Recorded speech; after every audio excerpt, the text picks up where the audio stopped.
Bueno, soy Pablo Menev, casualmente el mismo apellido que la autora.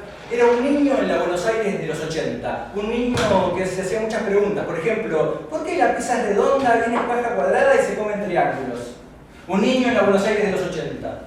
Un domingo a la mañana, mi vieja, la llana, estaba en la cocina del depto alquilado del tercer piso de la calle Pichincha, barrio de Balvanera. Mi hermanito Martincito estaba en la suya, dibujando. De fondo, mi tema favorito de Sergio Denis, ese que se preguntaba, ¿a dónde con tu bolso viejo?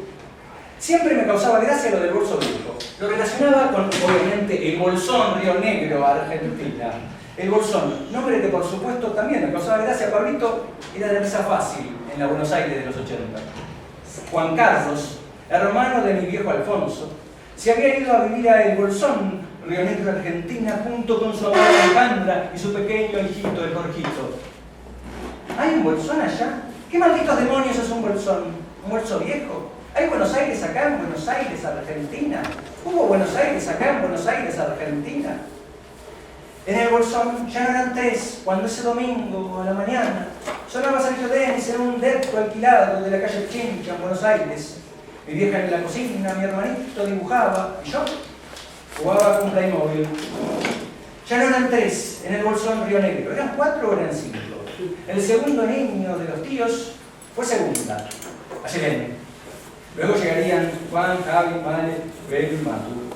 El bolsón, tierra que a los ojos de este porteñito sería relacionada con tierra de alegre hippie fumones. Mis casetes favoritos de casa eran lo mejor de Sui Generis, Beatles, 20 éxitos de oro, canciones para chicos de María Elena Walsh, también canciones varias, cassette aportado por el tío Juan Carlos. Sergio Denis también me copaba, será que otra no quedaba porque en casa sonaba todo el tiempo. Eso sí, mi tema favorito era el del bolso viejo. Decía, domingo, mañana, tercer piso, alquiler a los 80, Buenos Aires, mi vieja, la cocina, yo, Playmobil, hermano, dibujo, de fondo, bolso viejo, que me recordaba a mis tíos, mi primo Jorgito, mi pequeña prima Aye, quizá también a Juancito, el tercero, el cabezón. De pronto mis Playmobil Rand y Brutus luchaban por la conquista del universo. Rand le propinó flor de patada al trasero de Brutus, y Brutus voló y fue a parar a un rincón. Me dirigí a ese rincón y se me dio por revisar qué había en él. Total, la pelea entre Rand y Brutus había ido a un corte publicitario. Descubrí unos discos. Conocía a esas pizzas color negro duras. Las conocía porque era mío, por ejemplo, el disco gordo de Petete. Sí, estaba el libro gordo de Petete y también el disco gordo de Petete, que, oh ironía de la vida, no era un disco gordo. Contaba con el mismo grosor que otro larga duración. Pero en fin, Petete, un grande Petete. Todavía anda ese disco. Lo que quería contar era que encontré unos discos que desconocía. Tomé uno y en la contratapa leí, para Alfonso, en su cumpleaños 21, Capital Federal, 2 del 8 de 1970, Tito. El disco era El sentir de José Larralde, herencia para un hijo gaucho, segunda parte. Yo ya sabía leer porque, bueno, estaba en edad y siempre fui un capo. No, en realidad en aquella época era un capo. Creo que todas las habilidades las conservo, que conservo las adquirí en aquel depto alquilado, en los 80, tercer piso, Buenos Aires, por el viejo. Lo que me intrigó, pues era un niño y me intrigaban cosas. Era lo de la firma, ese tal Tito. Le pregunté a mi vieja. Ella me contó que Tito era un hermano de mi padre. Recuerdo una fiesta navideña en Tandil. 2 viejas sentadas en sillas viejas sillas, antiguas viejas. No sé si las tenía que considerar tías abuelas o no eran parientes mías, ni eran parientes mías. Recuerdo que siempre estaban juntas. Quizá la vi 3 veces, pero el recuerdo de niño me ofrece como una sensación de que siempre estuvieron allí, en viejas sillas, con bebidas espirituosas a un costado del mundo. Cuestión que una me preguntó la típica de ¿qué querés ser cuando seas grande? Pregunta que todavía me hago. Tuve una rápida respuesta. Guionista, le mandé. La otra vieja comentó, ¡ay, violinista! ¡Qué lindo! Un artista en la familia, me lo imagino en el Colón, toda de gala. Ahí le frené el carro. No, guionista, con G. De esos que escriben para que después se hagan películas. ¡Ay, no! ¿Eso querés ser? Se horrorizó la vieja. ¡Ay, pero te vas a cagar de hambre, nene! Ah, pobre vieja, bolsona vieja. Fue una de ellas la que, en una cena en Tandil, últimos días de algún año de los 90, luego de que alguien se atreviera a contar algo sobre Tito, saltó nerviosa y comentó: ¡ay, ese Tito! Es una vergüenza para la familia. Siempre fueron retazos, escenas, pedazos de un rompecabezas incompletísimo, seguramente también con algunas imprecisiones en el camino. Hijo de Jorge y de Juanita, hermano querido de Tere, Marta, Graciela, Alfonso y Juan Carlos. Nació el 2 de febrero del 46 en Tandil, provincia de Buenos Aires. Ingresó al Seminario Diocesano de Azul y luego al Seminario Metropolitano de Villa Devoto, donde fue compañero del cantante Pedro. Hizo teatro vocacional, compartió el tablado con el actor Víctor Laplace. Participó en un cineclub con el escritor Osvaldo Soriano. En música integró el Quinteto Nuevo. Comenzó su trabajo en el Banco Provincia de Buenos Aires en el 68, en la sucursal de la calle Ascuénaga, Capital Federal. Un viaje por el Machu Picchu lo deslumbró y despertó en su ser emociones guardadas. Militante gremial, fue parte de la Juventud Trabajadora Peronista en la zona oeste del Gran Buenos Aires. Fue obligado a renunciar a su actividad laboral el 1 de octubre del 76. Fue secuestrado, desaparecido en la vía pública porteña el 3 de marzo del 77 a los 31 años. Bueno, hoy, 15 de julio del 2024, estamos en presencia de mi prima, la Aye, mujer, pareja con Luis, ambos padres de Lautaro y Naipi, además hay muchas cosas, hermana, hija, prima, nieta, sobrina, amiga, vecina, socióloga, muchas cosas. Nació en el Bolsón, Río Negro. Argentina, América, Tierra, Sistema Solar, Vía Láctea, Universo Infinito, el Bolsón, viejo y peludo Bolsón. Aye, con la presentación de su primer libro. Un broli necesario en estos tiempos de un gobierno que borró la memoria de su agenda. Gracias a la Aye, con mi hermano Martín, renovamos el interés por el tío Tito, entendimos más sobre la tríada memoria, verdad, justicia. La Aye adquirió experiencia, herramientas. Es la que nos empuja a hermanos, a primos, en esto de conocer más sobre los orígenes, de tratar de entender qué pasó ayer, de poner las cartas sobre la mesa, en discusión traerlas, visibilizarlas. Cada tanto le podemos pifiar, pero el amor, la curiosidad, el empuje por entender, por conocer, para de esta forma poder dar pasos más firmes, para no repetir conductas, ser más conscientes, estar más alertas, puede más. El nombre completo de Tito es Jorge Luis Melero. Y de grande me enteré que el nombre completo de la Aye era Marina Ayeler Melero. El verdadero nombre de Sergio Denis era Héctor Omar Hoffman. La canción del Bolso Viejo se llama ¿A dónde irás de madrugada? La cuarta acepción de la palabra bolsón en el diccionario de la RAE dice cuenca entre montañas, relativamente circular, a veces atravesada por un río que permite su desagüe al exterior. Respecto de Buenos Aires, hace algunos siglos atrás, aquí en Buenos Aires, hace muchos siglos atrás, se respiraba en Buenos Aires. Y para finalizar, y luego de una exhaustiva investigación, porque la doctora Selén no es la única que investiga en la familia, saqué la conclusión de que la pizza es redonda porque a la hora de hacer la masa se hace una bola y al momento de expandirla la forma no se va, lo que ayuda a que los ingredientes estén mejor distribuidos. Las rebanadas son triangulares porque el propósito es que todos morfen porciones iguales, ¿no? Y la caja es cuadrada porque así se transporta con más facilidad. Además, es más sencillo hacer la caja de esta forma para que no se desperdicie tanto material y se puedan almacenar mejor. Esta es la presentación en Ciudad de Buenos Aires de Paraíso Mágico y Natural, Historia y Memoria de la Represión Política en el Bolsón, 1974-2012. La autora es mi querida prima Marina Ayeler Melero. Muchas gracias.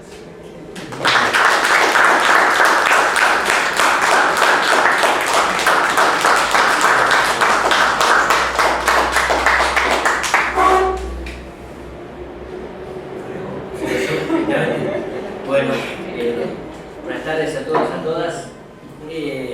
Soy Emanuel Kahn y además de investigador, mi función aquí tiene más que ver con la tarea de editor de libros en el marco de una iniciativa universitaria de dos universidades nacionales, la Universidad Nacional de General Sarmiento, la Facultad de Humanidades y Ciencias de Educación de la Universidad Nacional de La Plata, que desde 2015, gracias a la iniciativa de Patricia Frier, de Daniel Bovich, dos colegas y amigos que queremos tanto y quiero tanto en términos personales, tuvimos una idea en un momento muy particular del contexto histórico nacional, del contexto político argentino en aquel entonces y de la vida universitaria, que era advertir que había mucha producción académica, universitaria, sobre temas de memoria y historia reciente, que no llegaban a los circuitos comerciales. Había muchos libros, como el de Ayelén, sobre el Bolsón, sobre La Pampa, sobre Formosa, sobre el Chaco, sobre Santa Fe, sobre distintas latitudes, que eran muy buenos trabajos de investigación y que,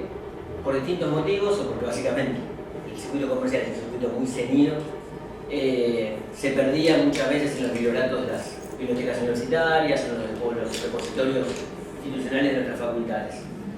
Y en ese entonces, tanto Patricia como Daniel pensaron que una colección de libros digitales auspiciada por universidades nacionales permitiría tener por lo menos como otra lógica, no era el imperativo comercial, sino justamente la de dar a conocer productos de calidad, investigaciones muy buenas producidas en el ámbito de nuestras universidades nacionales.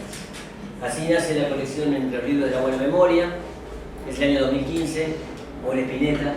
Entonces ahí se conjugan un poco las dos cosas, un proyecto en andas y el impacto que tenía en muchos de nosotros la figura de Luis Alberto. Y la colección surgió como muchas iniciativas universitarias, con mucha voluntad, con mucho entusiasmo, con muchas ganas, pero sin saber lo que iba a ser el futuro de la colección. Ahora que el futuro es magro para la vida universitaria, la colección también está en un momento de mucha incertidumbre, pero en aquel entonces, 2015, no teníamos ni por asomo idea de que la colección iba a poder publicar 40 títulos, es decir, 40 libros de 40 investigadores, 40 investigadoras, que en distintas universidades nacionales, de todo nuestro territorio nacional, han desarrollado investigaciones ligadas a la historia reciente y la memoria. Una de las dimensiones que más me gusta de la colección y tiene que ver, por ejemplo, con el libro de Ayelén, es que justamente por no ser parte del circuito comercial de producción académica, podemos publicar, por ejemplo, libros sobre el Bolsón, o sobre La Pampa, o sobre Formosa, o sobre Corrientes, ¿sí? O sobre distintas latitudes del país. Y eso nos permite justamente que una investigación muy buena sobre el Bolsón, ¿sí? Llegue también a un público lector en Buenos Aires, pero también en Jujuy. ¿Por qué? Bueno, porque la colección tiene su formato de libro impreso, el libro tradicional, generacionalmente el libro que nos gusta a casi todos nosotros, pero también tiene los libros digitales, que son también los formatos en los que leen ya nuestros estudiantes muchas veces en las universidades. Entonces, un libro como el de Ayelén, que es una tesis realizada en Buenos Aires, pero sobre el Bolsón, ¿sí? Cuando es publicada en la colección puede ser leída por estudiantes que están en Jujuy, por estudiantes que están en Corrientes, por estudiantes que están en Puerto Madryn, por estudiantes que están en Ushuaia, o también por gente que está en Chile, en Uruguay. Cuando uno mira el circuito de, entre comillas, descargas, es la forma que nosotros tenemos de alguna manera, entre comillas, de medir las ventas, de medir cómo el libro va, siempre nos asombra, ¿sí? Esa dimensión transnacional que tiene la colección, ¿sí? Nuestros libros se descargan muchos en Argentina desde ya, pero también encontramos que gente en distintas latitudes, suponemos que de habla hispana, que maneja el español, se interesa por la colección y descarga muchas veces nuestros títulos de la colección. Entonces pienso, un libro como el de Ayelén, de alguien que vivió en el Bolsón y se fue a España y se entera por las redes locales, de vecinos, de amigos, ¿sí? Que se publicó este libro, ¿sí? Se descarga en España y el libro empieza su circuito por fuera de nuestras manos, de nuestras lógicas, en otras latitudes. En ese sentido, la colección es para nosotros, lo digo en términos plurales, pero es para mí, para Emilio, que forma parte del comité, para Patricia, que fue una de sus mentoras, para Luciano, que forma parte del comité también. Para nosotros es motivo de mucho orgullo, ¿sí? Somos unos convencidos del proyecto, si no, no hubiéramos llegado a estos 40 títulos. En realidad son 40 títulos publicados hoy, 41 ya en realidad, pero tenemos otros tantos en distintos estadios del proceso de investigación, alrededor de 50 títulos en realidad en proyección. Y efectivamente para nosotros es una apuesta académica, pero es una apuesta política sobre todo, ¿sí? De nuevo, hay muchas investigaciones que hacen nuestras universidades nacionales, en nuestro sistema de ciencia técnica, muchas veces financiadas y apoyadas por fondos estatales, ¿sí? Que no son conocidos o no llegan muchas veces a amplios auditorios. Y la colección intenta siempre como trascender esas fronteras en su formato papel, pero también en su formato digital, para que otros y otras lectoras puedan leerlos. Como decía Pablo, es un momento difícil para las universidades. Cuando asumió este nuevo gobierno y un poco visorábamos qué es lo que podía suceder, el destino de la colección también nos aparecía a nosotros como una incógnita. Y tuvimos muchas reuniones a principio de año con los departamentos de edición, con los autores, las autoras que están en distintos estadios de su trabajo, un poco advirtiendo que el panorama es un panorama incierto. Lo que Mercedes González acaba de declararse en alerta. El resto de las universidades también están en un contexto de mucho apremio presupuestario, pero aún así, en ese contexto de incógnita, lo que hicimos también es como reafirmar el compromiso tanto de los directores de la colección como de los autores y las autoras en la voluntad de, por lo menos, continuar con las publicaciones digitales. Ojalá que, así como hoy estamos reunidos para festejar la publicación del libro de Ayerén, tengamos siguiendo estos espacios para festejar otras publicaciones. Hay un montón de trabajo que se hace en nuestras universidades que vale la pena, y aún cuando, es interesante lo que pensaba en relación a lo que vos decías, aún cuando hay una política decidida de borrar de la agenda pública los temas de memoria y historia reciente, el compromiso de nuestros investigadores y nuestras investigadoras en la profundización de los temas y de la agenda, la actualización de la agenda de memoria, historia reciente y derechos humanos sigue intacto. Entonces eso muchas veces nos alienta, aún en estos contextos, a seguir trabajando con mucha voluntad y con mucho empeño. Así que nada, para nosotros un contexto como el de Ayerén, sobre el bolsón, producto de investigación, cuyo director es Emilio, que también queremos mucho, siempre nos llena de alegría. Así que felicitaciones a Ayerén por el libro. Y bueno, ojalá que salgan de acá y además del libro de Ayerén ingresen al sitio del libro de la buena memoria y se encuentren ahí con 40 títulos que la verdad que son magníficos y que los quieran descargar, los quieran leer, vale la pena, se los recomiendo. Gracias.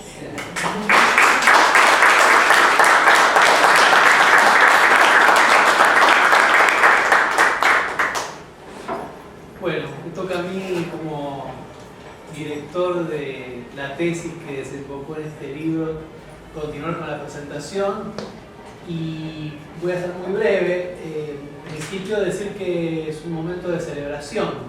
La publicación de un libro siempre lo es, y mucho más por algunas cualidades que mencionaba Emanuel, por la calidad de la investigación que condensa el libro de Ayerén, por el tema que aborda y por la manera en que lo aborda, la aproximación a través de la cual ella da cuenta de una historia que no había sido hasta ese momento escrita y que se enmarca en la historia de muchas localidades, inclusive ciudades de la Argentina, donde sus habitantes, de forma mayoritaria, consideran o piensan o se representan que por allí no pasó nada relativo a la violencia política y a la represión estatal que signó la vida política del país en los años 70.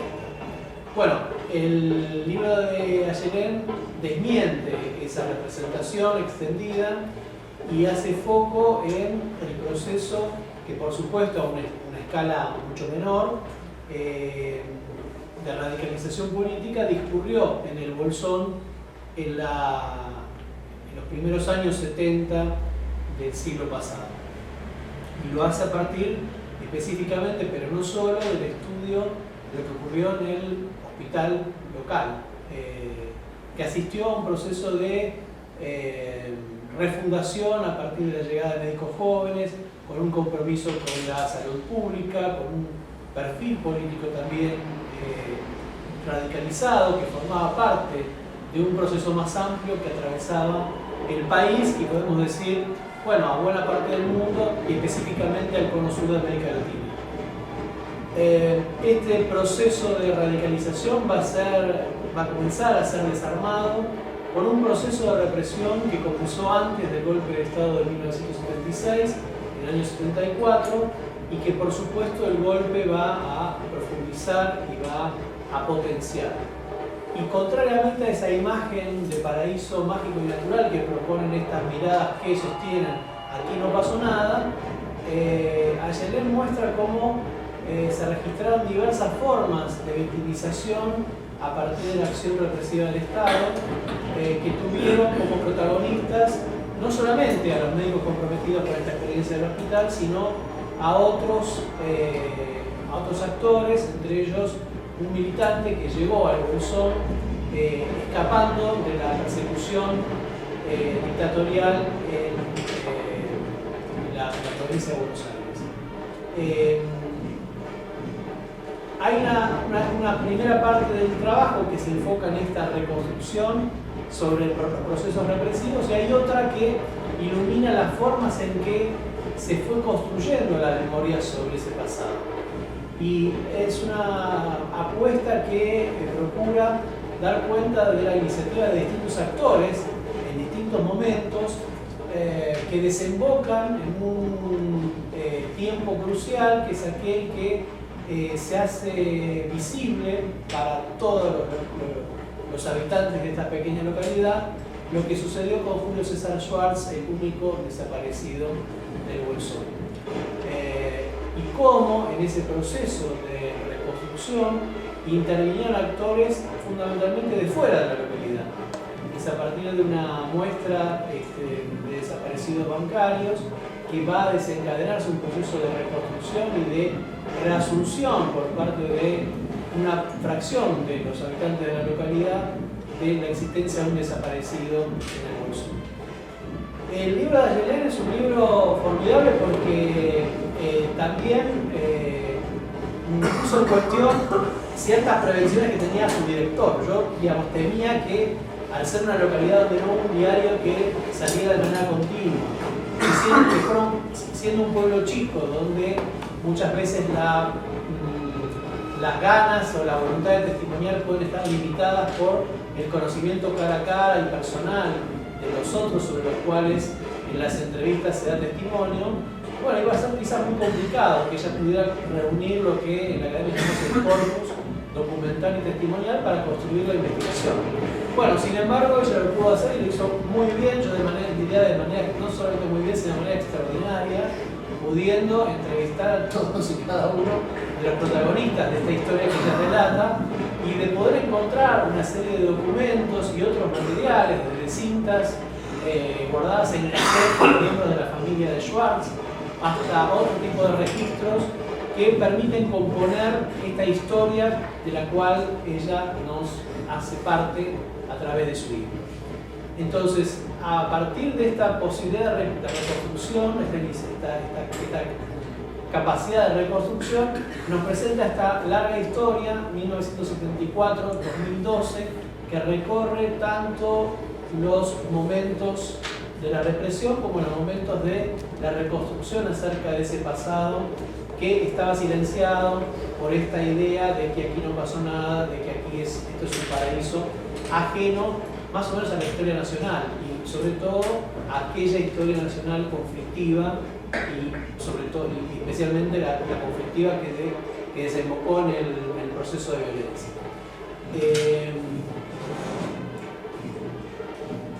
El libro también, al proponer 74-2012, cuestiona una periodización, una manera de entender el pasado que está muy difundida, que pretende o que postula que el proceso de violencia ejercida del Estado comenzó el 24 de marzo de 1976. Por el contrario, el libro muestra cómo ese proceso antecedió al golpe y a partir de eso propone una lectura crítica que también discute la periodización o la dicotomía entre democracia y dictadura, porque los procesos represivos comenzaron antes de la instauración de la dictadura militar. Y también cuando analiza el proceso de reconstrucción memorial, muestra que no siempre los actores que uno podría suponer que podían estar interesados por formar parte de las organizaciones de derechos humanos fueron las que promovieron con intensidad en la localidad la reconstrucción de lo que pasó. Y por el contrario, muestra cómo actores que uno podría llamar que no forman parte del campo de la denuncia habitualmente analizados en el trabajo de historia reciente tuvieron un papel central en traer este pasado al presente a través de conmemoraciones e iniciativas memoriales para justamente para que tenga una vigencia que hasta ese momento no había tenido. Bueno, aquí estamos con el libro, estamos reunidos, brindamos con agua por las restricciones que mencionaban todos, pero con la misma alegría que lo hiciéramos con champán, festejando un libro que considero un gran aporte al campo de la historia reciente de la memoria. También porque, como dijo Manuel, aborda estos procesos a una escala micro en un lugar que no figura, digamos, en el mapa, el gran mapa de los escenarios por los que discurrió la violencia política, el proceso de radicalización y la represión del país. Sin embargo, a partir de esta mirada micro, puede iluminar aspectos más generales que son los que intentamos tratar de investigar y comprender para, bueno, ir desentrañando ese pasado que, como ya hemos dicho muchas veces todos los que trabajamos sobre él, es un pasado que no pasa porque nos sigue interpelando personal, grupal y colectivamente. Así que bueno, felicitaciones Aye por el libro y bueno, y invitación a todos y todas para que lo lean.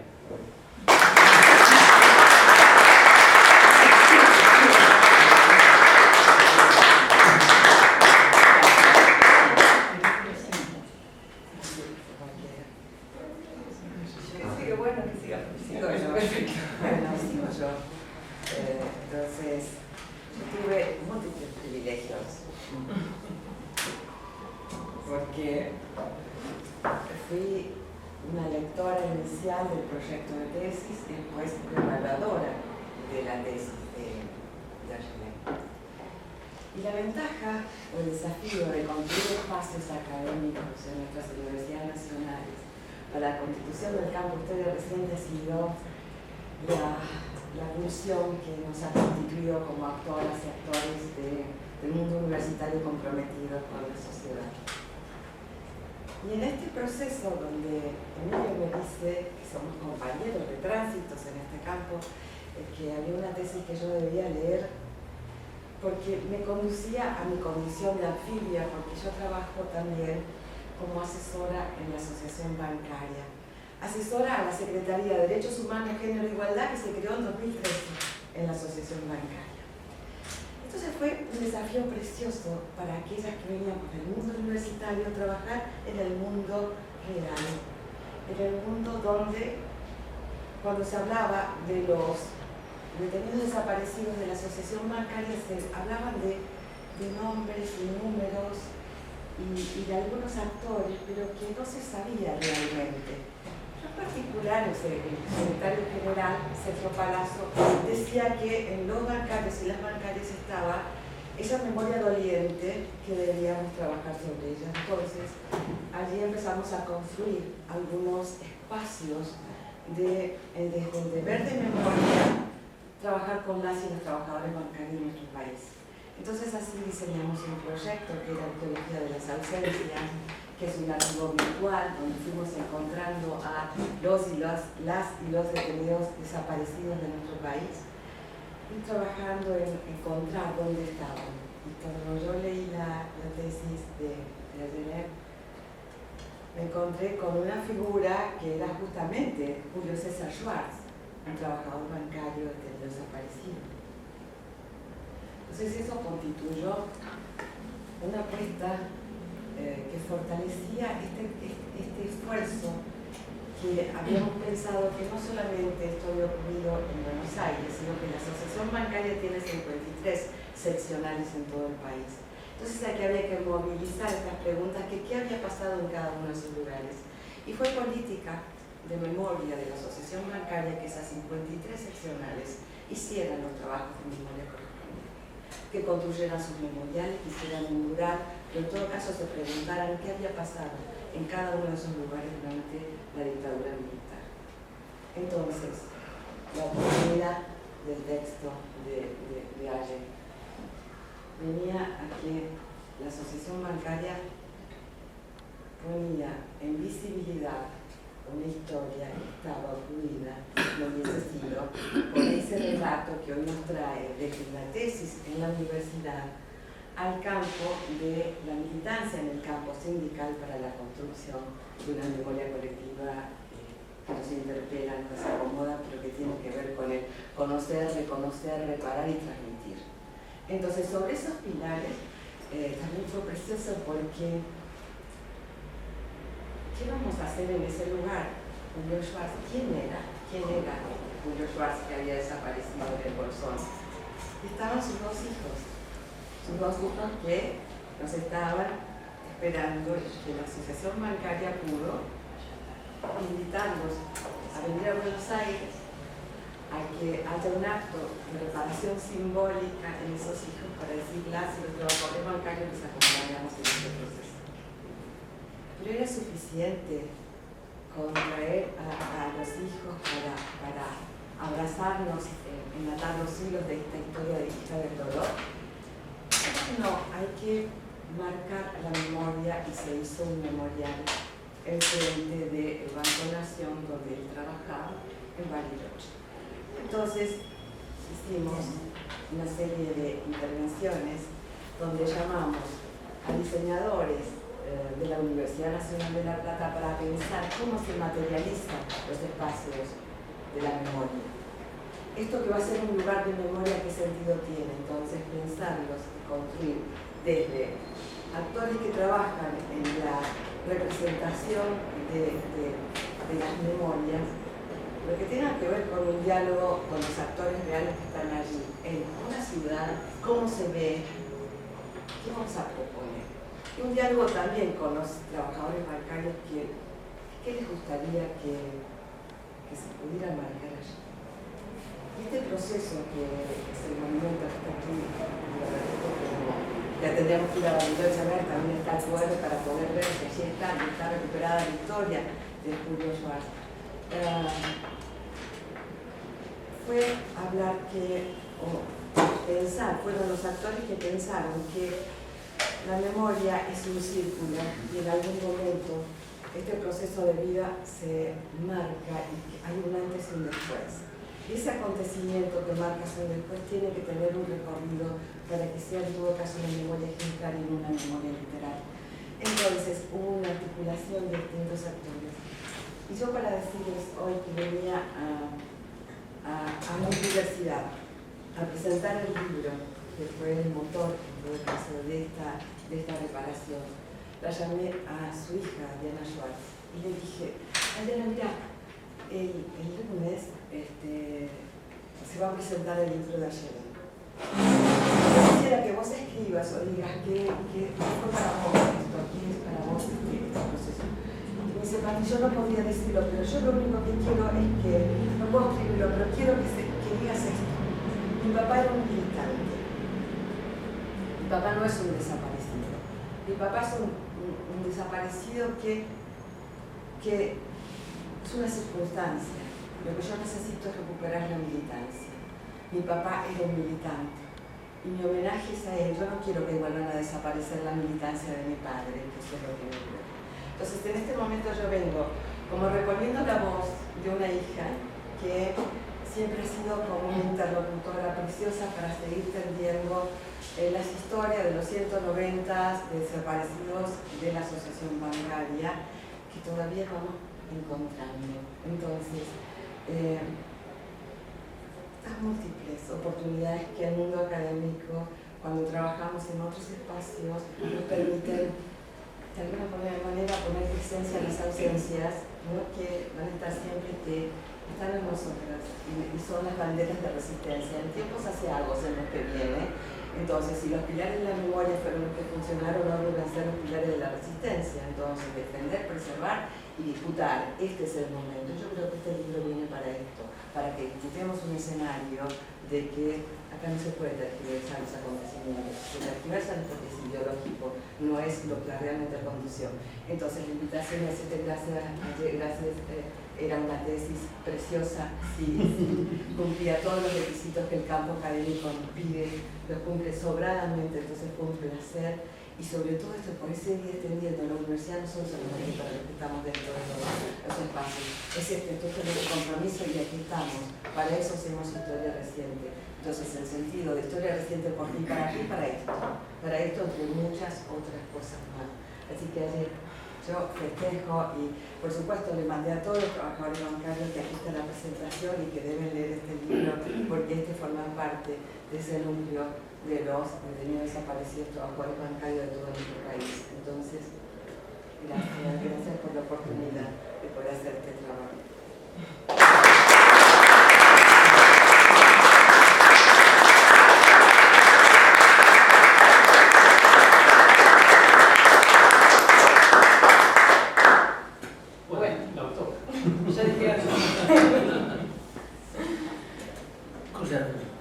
Bueno, agradecerles, por supuesto, enormemente la presencia de cada una y cada uno de ustedes. Por supuesto, Emilio, Patricia, Manuel, Pablo, Diego, acompañarme en esta nueva presentación.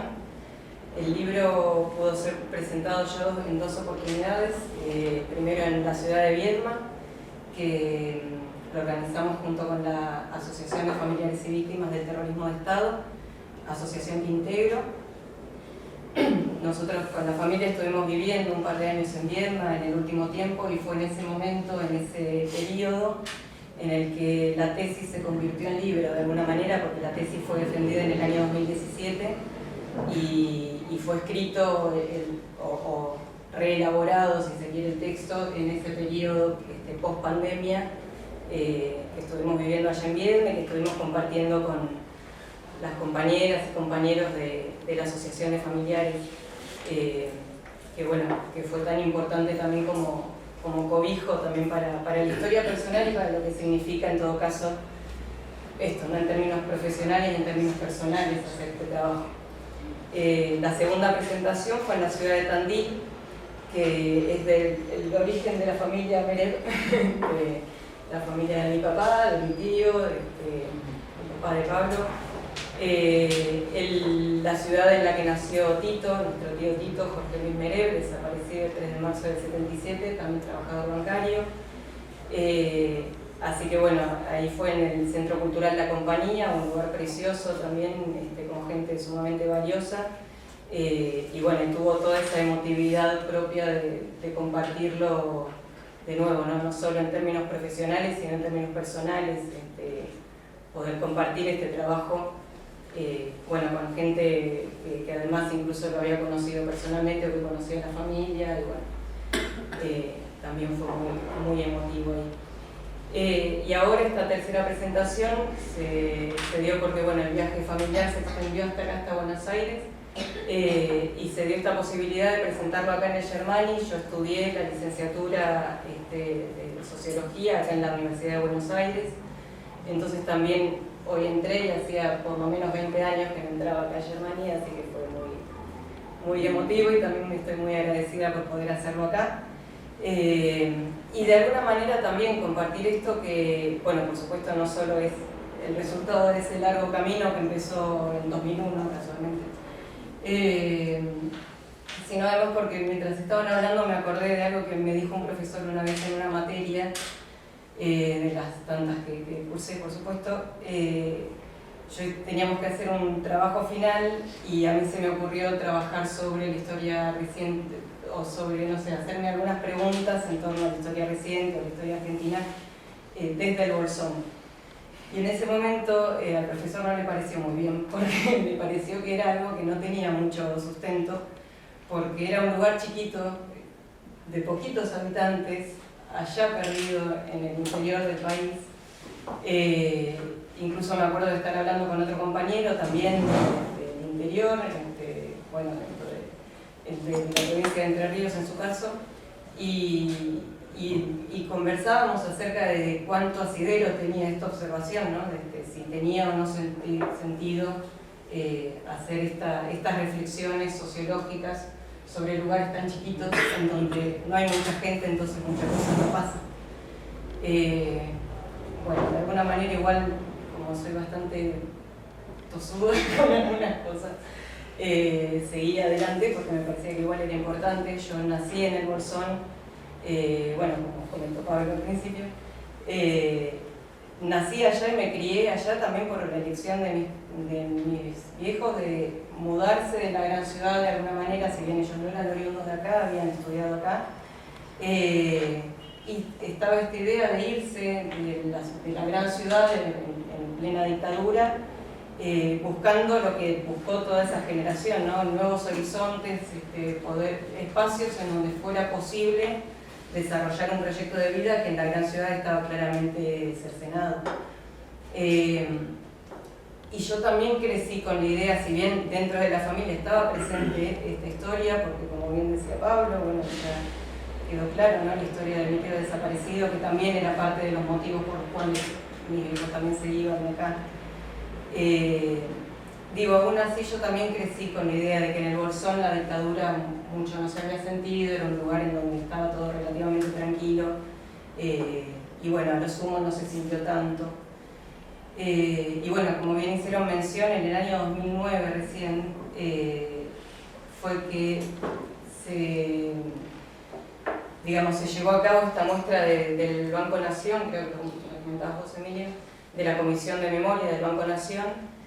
Era la primera vez que llevaba una muestra así al Bolsón, y ahí fue que comunitariamente nos desayunamos de alguna manera que el Bolsón no era que tanto no se había sentido, sino que al menos habían desaparecido, que lo habían chupado, que lo habían secuestrado ahí mismo en la localidad. Entonces, bueno, a partir de ahí, por supuesto que las preguntas empezaron a multiplicarse y fundamentalmente la inquietud era esta, bueno, si hubo un desaparecido en principio nada no pasó, digamos, ¿no? En el año 2012, que es la fecha de alguna manera de cierre de la investigación, se logró, gracias al compromiso de un montón de gente, de organizaciones sociales de allá de la comarca, y las articulaciones que fuimos tejiendo con distintas organizaciones también de otros lados, y bueno, particularmente con la Comisión de Memoria del Banco Nación, se logró el primer reconocimiento oficial en la localidad por medio de una ordenanza del Consejo Deliberante y por un acto que llevó adelante el Ejecutivo de ese momento. Se logró el primer reconocimiento oficial de la desaparición de Schwartz, el primer homenaje con un monumento que además, por obra del artista, por decisión del artista y en acuerdo con las organizaciones sociales, con los activistas sociales que estaban organizando el evento, el monumento, lleva el nombre de Julio César Schwartz y lleva el nombre además de todos los desaparecidos y desaparecidas, o mejor dicho, de todas las víctimas de la violencia estatal en democracia. Algunos de ellos sí desaparecidos. Como de alguna manera está entablando esta continuidad entre la violencia estatal y la represión política en dictadura y lo que siguió ocurriendo en democracia en nuestra localidad, en el Bolsón y en toda la provincia de Río Negro, por supuesto en el país, pero remitiéndome a ese monumento. Bueno, yo en ese momento ya había empezado el doctorado en la Universidad de La Plata, que también aprovecho a reivindicar también una vez más el sistema de las universidades públicas y el sistema de ciencia y técnica, porque fue gracias a las becas de CONICET que pude hacer la investigación, que consideraron que era interesante hacer un trabajo sobre ese pueblito allá en medio de la montaña. Y a partir de ese momento, bueno, pude empezar a darle forma a ese proyecto. Y el punto de partida era esto, la desaparición de Julio César Schwartz, empezar a reconstruir quién había sido Julio César Schwartz y por qué había estado silenciado durante tantos años, durante tantas décadas de la historia oficial del pueblo, que se conoce nacional e internacionalmente con esto que es un poco el eslogan turístico del paraíso mágico y natural. Y por supuesto pasó lo que empieza a pasar cada vez que uno empieza a buscar cualquier cosa, ¿no? Que uno empieza a tirar un hilito y empiezan a aparecer un montón de historias. Y en ese sentido, bueno, como bien señalaba Emilio, ya no tenía que ver solo con el 24 de marzo del 76 o con el contexto dictatorial específicamente, sino que había que remitirse sí o sí a lo que había ocurrido previamente. Entonces, bueno, ahí empecé a conocer sobre el plan de salud, conocí sobre la historia de Fattorini particularmente, que fue el director del plan de salud en ese momento. El plan de salud era una política pública rionegrina que mientras por un lado estaba haciendo impulsada por el gobierno constitucional democrático de Mario Franco, peronista, a la misma vez estaba siendo reprimido por el policía, el jefe de policía, quiero decir, de la policía provincial, Benigno Ardanaz. Digo que se ocupaba, porque tenía además vínculos con la AAA, se ocupaba de en realidad de estar reprimiendo a la vez que eso estaba siendo promovido. Bueno, era parte de las contradicciones del gobierno democrático también. Y Fattorini fue perseguido en ese momento, defendido por el pueblo, hubo manifestaciones populares en su defensa, y no obstante, años después la persecución continuó y ya en democracia fue secuestrado y fue desaparecido un tiempo y luego fue blanqueado cuando lo derivaron al penal de máxima seguridad de Rawson, y fue preso político durante 2 años. Y a él le tocó volver cuando lo liberaron, volver al pueblo, y ese mismo pueblo que de alguna manera lo había defendido también fue el mismo que se vio fuertemente atravesado por esto de no te metas, mejor no hablar de ciertas cosas, fue porque habló mucho, etc. Y eso tuvo sus consecuencias, por supuesto, personal, claramente en su cuerpo, y por supuesto en los vínculos que se fueron tejiendo en la comunidad, o destejiendo también. Otra historia, entre las muchas historias, pero otra historia que quería también traer y resaltar, para dar cuenta en todo caso de los extremos a los que también llegó la dictadura, digo porque por supuesto uno habla de solemos hablar y solemos resaltar por supuesto las desapariciones, que es el caso más extremo de la violencia política, pero digo, para llegar a las desapariciones, a que las desapariciones se perpetúen en el tiempo, tiene que haber habido un montón de mecanismos represivos que fueron disciplinando también a las comunidades, y fueron haciendo esto de, bueno, no te metas, mejor no hablar y demás. Y en el caso, digo, otro de los casos que pude conocer a partir de la propia investigación, porque básicamente cuando uno está investigando nos mueve la curiosidad, pienso yo también, pude conocer la historia de Héctor Inalef, que era un muchacho de 18 años, una familia rural, de origen mapuche, digamos, el hijo mayor de una familia muy numerosa, que cuando cumplió 18 años y ya ahora sí en dictadura, lo vinieron a buscar en un camión, se lo llevaron secuestrado, porque ni siquiera era blanqueado, con el pretexto de que había sido, de que era desertor al servicio militar. Entonces la familia a partir de ese momento se lo llevaron con armas largas adelante a la vista de su familia en Machino Ahogado, que es un paraje rural del Bolsón, que en aquel momento se llegaba en carreta, hoy al asfalto y demás, pero bueno, en ese momento era muy alejado. Y era una persona que no tenía una militancia política, no tenía un activismo político, y sin embargo lo vinieron a buscar, se lo llevaron de esta manera, y cuando la hermana menor, que en ese momento tenía 2 años, preguntaba, o sea, después siguió preguntando a su papá por qué se lo habían llevado, el argumento era ¿no? Porque era desertor al servicio militar, y bueno, y eso era la naturalización de las fuerzas represivas, ¿no? De que lo que hacían estaba bien, estaba justificado de alguna manera y no había que cuestionar. Esta familia no volvió a averiguar acerca de qué había ocurrido con el hijo mayor, y no supo sobre su historia, o sea, no tuvo más noticias de él hasta 4 décadas más tarde, que a raíz de la investigación y por conocer esa historia empezamos a indagar, y resulta que Héctor estaba vivo y vivía en la ciudad de Viedma y no había vuelto a tener comunicación con su familia, y esto claramente que no es por una desidia de la familia, sino también por la falta de herramientas muchas veces de los sectores populares, en este caso rurales, empobrecidos y demás, que además a partir de ese momento transcurrió toda una etapa de desmembramiento, digamos, ¿no? de la familia, sin el sostén económico principal que era el hijo mayor, y que no tenía en todo caso el capital cultural, el capital social y el capital económico para poder hacer cualquier tipo de denuncia. Entonces el caso de Héctor resulta ser esto, ¿no? Como el desaparecido aparecido, que además no había estado, no solo no formó parte de los registros oficiales, claramente, sino que además tampoco era parte de los registros de los propios organismos de derechos humanos o de los propios, digamos, no estaba dentro del radar de quienes estamos interesados en estas temáticas. Y eso da cuenta también, ¿no?, de los extremos. Él había estado dos años preso, primero en la Escuela de Instrucción Andina de Bariloche, que está señalizada como centro clandestino de detención y tortura. Luego fue llevado esposado en tren a la ciudad de Viedma, y ahí estuvo recluido casi 2 años en la comisaría primera, que también está señalizada como centro de detención y tortura clandestino. Y cuando lo liberan, en realidad lo liberan mandándolo con unos papeles a Bahía Blanca, que era en ese momento la cabecera de zona. Le hacen unas revisaciones médicas, le firman unos papeles y lo mandan de vuelta.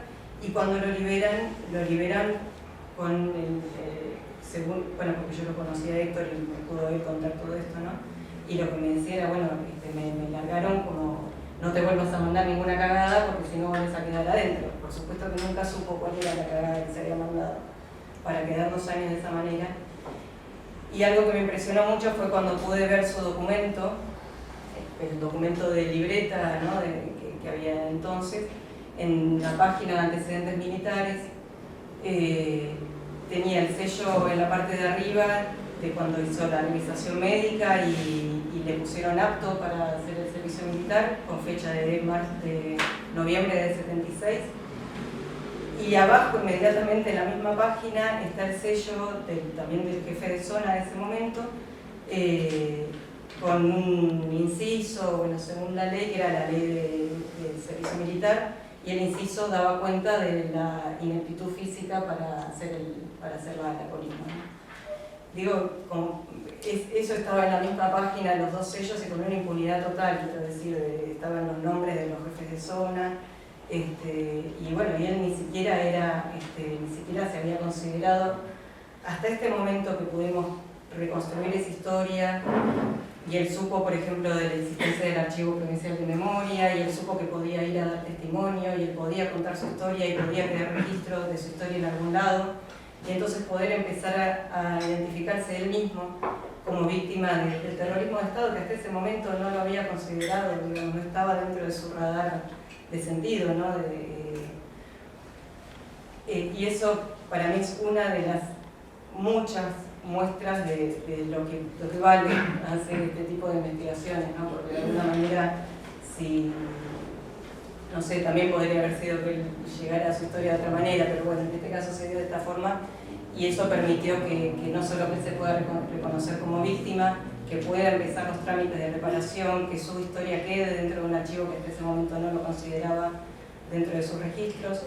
El reencuentro familiar, por supuesto, que siguió a partir de ese momento, después de 4 décadas de desconexión absoluta, que la comunidad también pueda conocer. Y además otra cosa importante es que cuando lo secuestran, la familia fue desalojada de sus tierras. El Mallín Ahogado es una familia mapuche que hoy está en proceso de recuperación de ese territorio. Entonces también todas estas historias se ligan también con las historias de injusticias actuales, por supuesto, y de lo que se intenta reparar desde, bueno, en este caso desde Lalo Finales.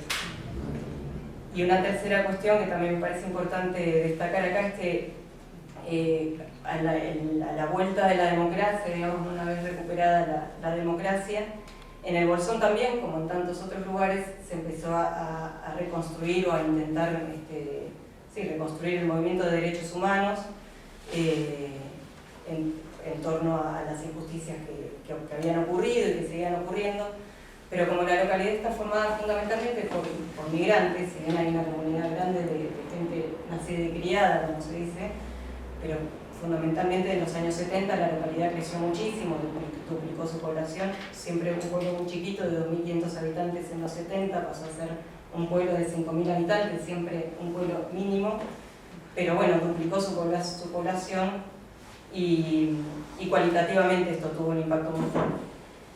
En el 84, digo, cuando se está volviendo a reconstruir los lazos democráticos y la vida en democracia, allá también hubo un intento de formar una organización de derechos humanos, y lo que a mí me pareció importante contar en el libro o en la investigación, es que en realidad cuando se forma la PDH allá en Bolsón, no tuvo que ver con ese pasado dictatorial en relación con lo que había ocurrido en la localidad, sino que en realidad tuvo que ver con una persecución que estaba haciendo en ese momento muy acuciante para la gran mayoría de los activistas de la zona, que tenía que ver con un megaproyecto que se quería impulsar en la vecina localidad de Puyén, forma parte de la comarca andina también, que era un dique, un mega emprendimiento hidroeléctrico, que buscaba construir un dique e inundar todo un valle, el valle de Puyén, y eso suponía inundar un montón de chacras y bueno, una zona muy grande productiva en donde vivía un montón de gente, para lo que es la zona, ¿no? Y además incluyendo un cementerio mapuche. Ese proyecto que había sido gestado en dictadura se conoció ya en la vuelta de la democracia, y empezaron a organizarse los propios vecinos y vecinas de la zona, fundamentalmente en defensa de su modo de vida elegido o ancestral, y bueno, e impedir que esto se lleve adelante.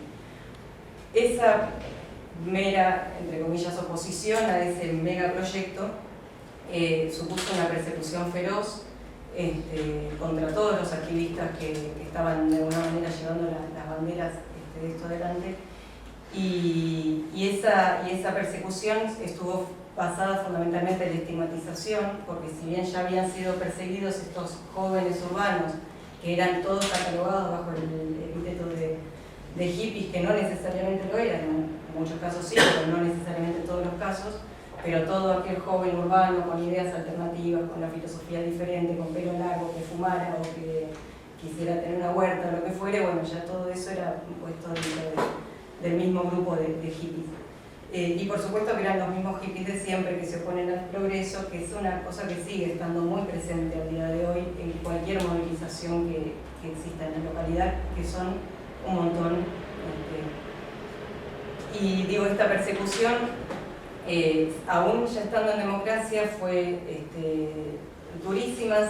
Hubo gente presa, hubo gente perseguida, hubo gente, bueno, se llevaron, se practicaron allanamientos a mansalva sin orden judicial, se plantaban también causas, se armaban causas, persiguiendo en realidad activistas sociales que en realidad estaban defendiendo un modo de vida que nucleaba a gran parte de la comunidad, y que además en ese momento se dio esta conjunción que de alguna manera fue algo novedoso y que resultó ser muy característico de la zona, entre los llamados hippies y las comunidades mapuche. Y esto derivó en el vocablo que se sigue utilizando al día de hoy, que es el término hipuche, que es muy característico del movimiento de los movimientos sociales de allá y del movimiento de derechos humanos. Digo, en definitiva la PDH se conforma para defenderse de estos ataques en democracia. Y si bien, digo, aún siendo gente en muchos casos que estaban totalmente involucradas con la cuestión de derechos humanos y sensibilizadas, por supuesto, con la persecución en dictadura, aún así no hubo una referencia a los hechos que habían ocurrido efectivamente en dictadura en la localidad de Bolsón, porque seguía imperando esta idea de que allá, bueno, no había pasado nada, o que, bueno, como no había sido tan grave como en las grandes ciudades. De alguna manera yo considero que ese movimiento hipuche que hubo en los años 80 en el Bolsón y que fue lo que originó de alguna manera, lo que le dio forma a la PDH, es lo que de alguna manera hoy se sigue claramente identificando en la escena pública. Claramente cada vez que hay una manifestación, un evento por lo cual bueno, reclamar o denunciar en la escena pública, es este mismo sector el que salimos a las calles y nos identificamos.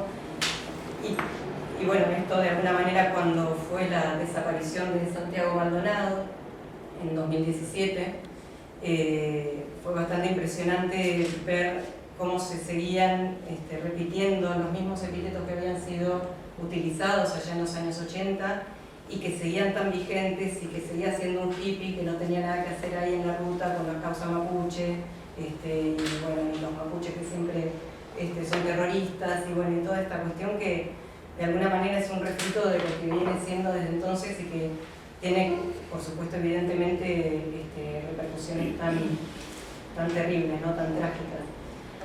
Yo creo que de alguna manera el libro o la investigación lo que busca es ser un hito más dentro de esa reconstrucción que, bueno, como ya se comentó, a lo largo de los años hubo distintas tareas, distintos trabajos de memoria para ir haciendo estas historias a la memoria comunitaria, a la memoria del pueblo, hoy ciudad, que considero que es importante que las conozcamos.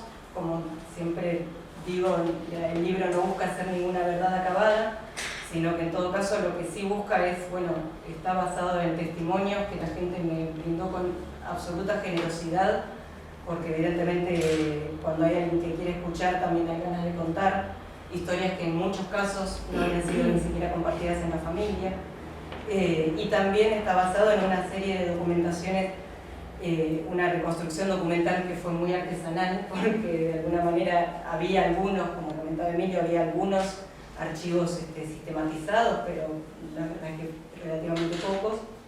Y la gran mayoría de las documentaciones fueron a partir de la generosidad de la gente de dar una foto, un folleto, un escrito, digamos, como cosas que estaban incluso en las casas de la misma gente, ¿no?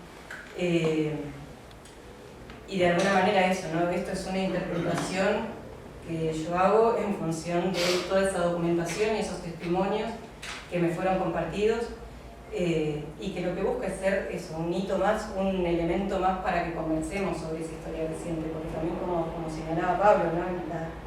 La necesidad de poner estos temas sobre la mesa, de hablarlos en la familia, de hablarlos en la comunidad, de hablarlos grupalmente, de poder comprendernos mejor, poder entender que no solo las luchas sociales que se llevan adelante hoy en día no nacen claramente de un repollo, no son caprichos del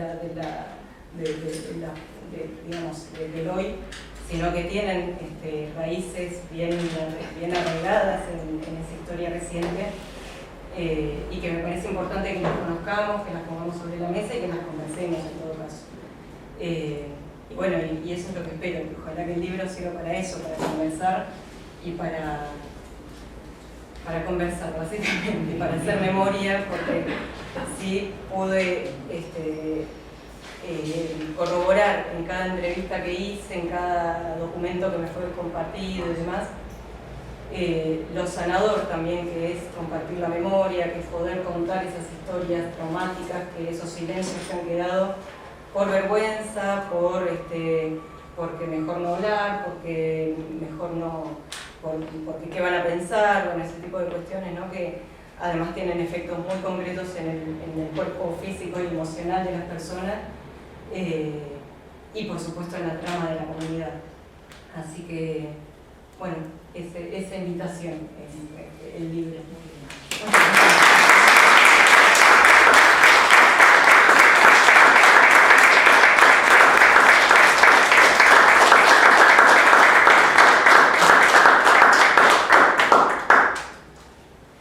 Bueno, habíamos pensado, si alguien quiere hacer una pregunta, intervenir, dar un comentario.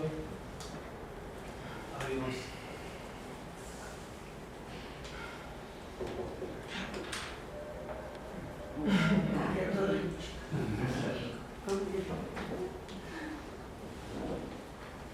Bueno, seguramente van a aparecer de acá cuando vayan leyendo el libro, claro, preguntas.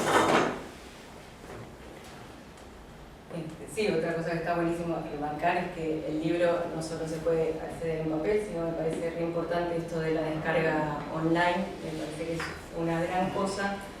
También porque otra de las cosas... Sí, tengo libros en la puerta para que estén en papel, sí, está la versión en papel, y que está buena porque encima le permite ir multiplicándolo, digamos, que la rueda siga girando. Pero también esa descarga, esa posibilidad de descargarlo de internet de manera gratuita, no solo que me parece algo que es maravilloso y que es una generosidad enorme de parte de las universidades públicas, sino que además confirmo que eso efectivamente no solo ocurre, que la gente lo ha descargado, sino que además se han comunicado conmigo también personas, como comentabas, ¿no? Que gente que vivió en Bolsón y que googleando por cualquier otra cosa dio con la investigación y conoció cuestiones que le permitieron revisar cosas personales y de sus propias historias, y esas repercusiones por supuesto que son de las que, si bien es importante por supuesto para el campo de estudio académico desde ya, pero bueno, el hecho de que pueda tener efectos en las vidas de las personas, en las vidas de las comunidades, que puedan replantearse cosas, que puedan conocer, que puedan reubicar su historia personal en una historia mayor, también permite como trascender, ¿no? Muchas de las autocensuras, incluso no solo las censuras que se han impuesto, sino las autocensuras que en muchos casos también se impusieron, ¿no? Por considerar que por ahí, bueno, mi historia no es tan importante, mi historia es algo que me pasó a mí nada más, y no, la verdad que, bueno, eso, muchas personas les han comunicado a partir de poder tenerlo en internet, y me parece que eso es una de las grandes, de las cosas más importantes. Y otra de las cosas es que cuando reelaboré el texto como libro, si bien el texto es básicamente el mismo, no es que hay grandes modificaciones, lo que sí me pareció importante hacer, y eso pidiendo disculpas al campo académico, me pareció importante sí como quitar muchos de los academicismos quizá que a veces son como, bueno, son necesarios para el campo de estudio, pero que para la lectura de cualquier persona que no necesariamente forme parte del campo académico, muchas veces es lo que genera también esa distancia, esa dificultad para leer trabajos que de por sí les interesan, digamos, ¿no? Bueno, eso es un libro. Como Bueno, editor se lo digo. Un libro es esto. Bueno, yo solo quiero decir felicitarte, Ayelen. No pude leer el libro, pero lo voy a leer, tengo mucho interés. Y bueno, felicitar a la editorial y el impulso de dar fuerza a la historia reciente, y en realidad, como vos lo reescribiste en un lenguaje más coloquial, quizás también a la historia popular, ¿no? Que pueda ser difundido no solo en la zona donde todos ustedes viven, sino en otros pueblos, en otros poblados. Es muy interesante que la gente conozca su propia historia, que pueda hablar, ¿no? que pueda ser protagonista de su historia, que la gente que pareciera que, no, como vos decís, Ayelen, muchos creen que no pueden formar parte de la historia, ¿no? La historia es la historia de todos, es la historia de los de abajo, de los que hacen la historia, ¿no? El pueblo. Y me encantó lo de que la bancaria se hiciera cargo de tener un espacio de memoria y reivindicar a sus trabajadores militantes, ¿no? Que no sé, no tengo mucho conocimiento, no sé si todos los sindicatos lo han hecho, pero realmente es muy excelente, es muy valioso. Y todo el trabajo que después nos vas a mostrar, ese folleto de señalar sitios, ¿no? de militantes, de trabajadores, y bueno, y también desde la perspectiva de la historia local, ¿no? Lo que es la historia local también es muy interesante. Así que felicitaciones a todos. También el trabajo de la bancaria está en internet, entonces, y gratuito, y se llama Arqueología de las ausencias de los trabajadores y trabajadoras bancarias. Entonces es muy fácil encontrar allí. Trabajar en estos espacios es de un profundo proceso donde la emoción en el encuentro y el volar de mucha gente porque se encuentran. Desde hace 10 años que nosotros tenemos este proyecto y ha sido permanente el acceso de gente porque se enteró, porque pudo, porque hicimos y fuimos armando. Y esto son 53 seccionales que cubren todo el país. Entonces pueden ver lugares con mucha más activación. Ella hablaba de la muestra del Banco Nación. Fue una pionera en este sentido porque tenía una comisión. Pero esto sirvió de efecto de demostración para los otros bancos, ¿no? O sea, con los bancos grandes es más fácil, Banco Nación, Banco Provincia de Buenos Aires. Ahora, ¿dónde están nosotros? ¿Dónde están nosotros? Eso fue un proceso artesanal de búsqueda y de encuentros. Bueno, que también con el tío, digo, a ver, hay gente que podíamos descubrir dónde lo habían levantado, dónde se estaba haciendo en ese momento. O sea, una activación memorial que sigue siendo permanente.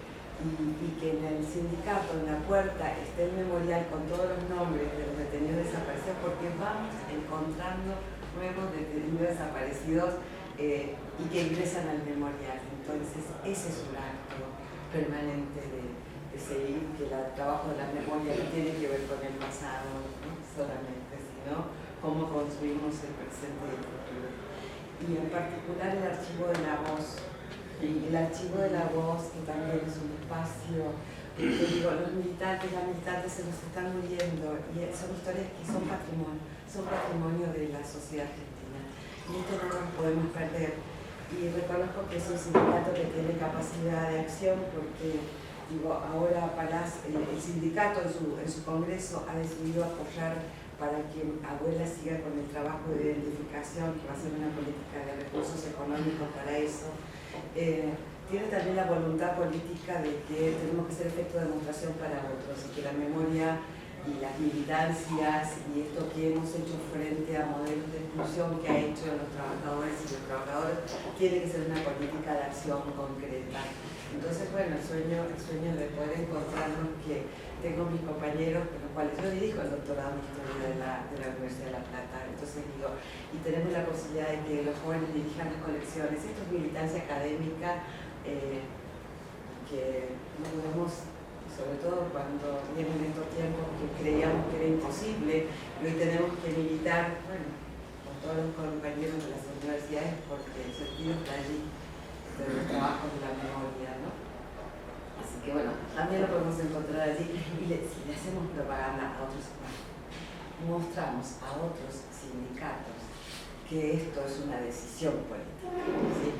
Esto no es simplemente porque no haya recursos, acá hay una decisión política de que lo que pasó no solamente hay que explicar por qué pasó y por qué vuelven estos momentos de recargados en términos de crear modelos de exclusión, ¿no? Que tienen que afectar directamente a los trabajadores y las trabajadoras. Así que tenemos militancia, invitamos a todo el mundo, mostramos y nos han pedido esto de distintos lugares para seguir con una política activa de memoria, explicando los usos políticos, pero el pido como práctica constante.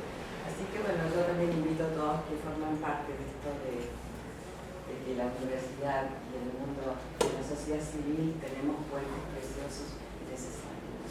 Sí, pensaba en el caso que contaba Yelén de INALEF y habitantes del territorio. Nada, escucho un montón de historias donde no solamente por el Estado, sino por las lógicas, muchas personas, muchos mapuches fueron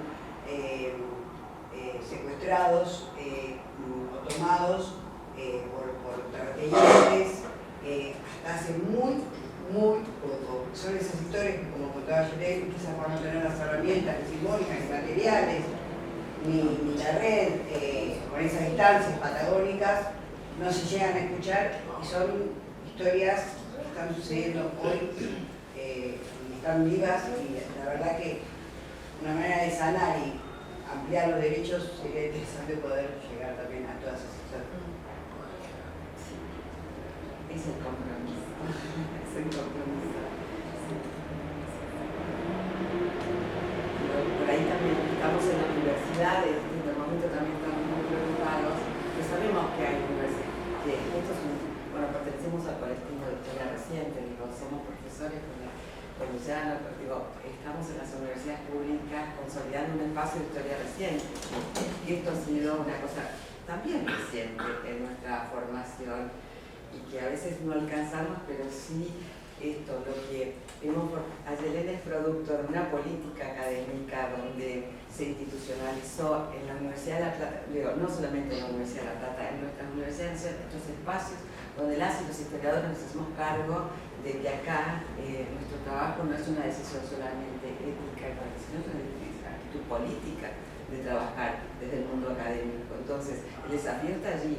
Vendrán con recortes, vendrán con no tendremos luces, no tendremos calefacción, pero lo que nos van a vencer es lo que está en nosotros, nuestro compromiso con nuestro trabajo. Entonces, porque acá militamos desde la pasión y el compromiso, entonces digo, bueno, vienen tiempos de resistencia y ahí tenemos que estar. A veces no llegamos a tiempo y eso es lo que nos angustia, pero trataremos de juntar las cosas, ¿no?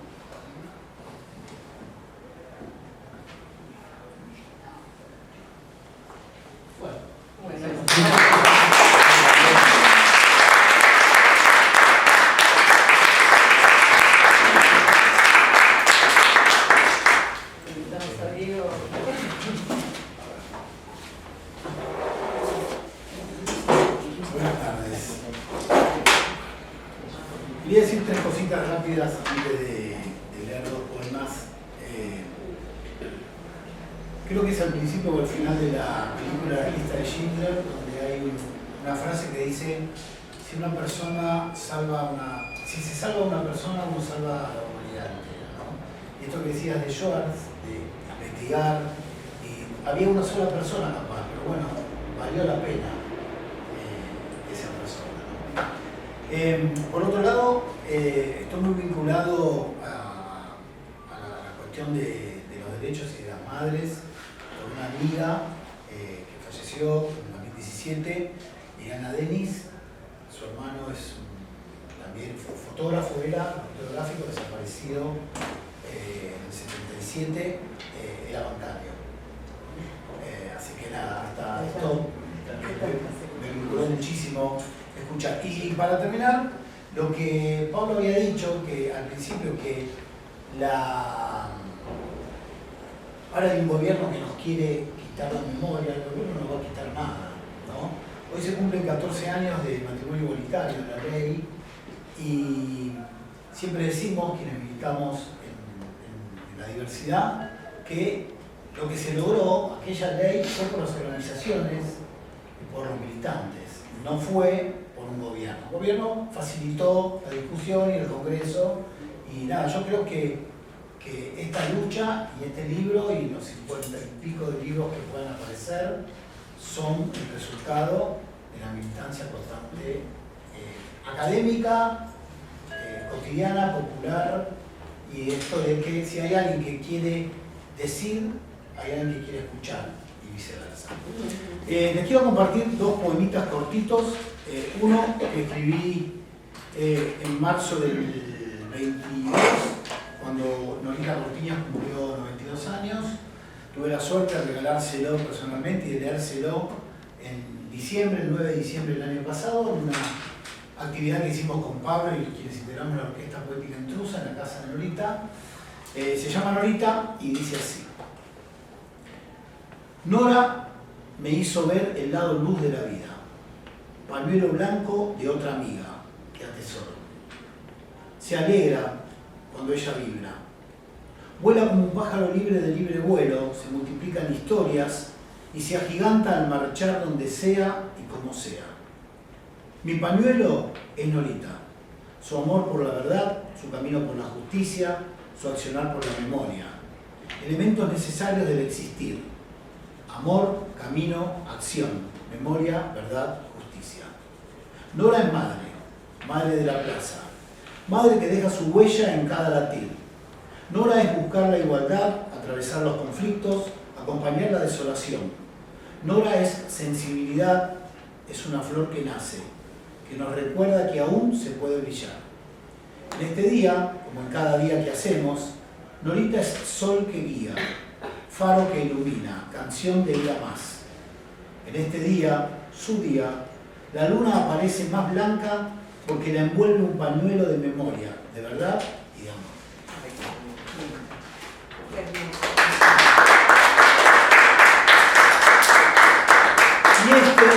Y lo escribí ayer en función de la presentación, se me ocurrió y bueno, espero que les guste.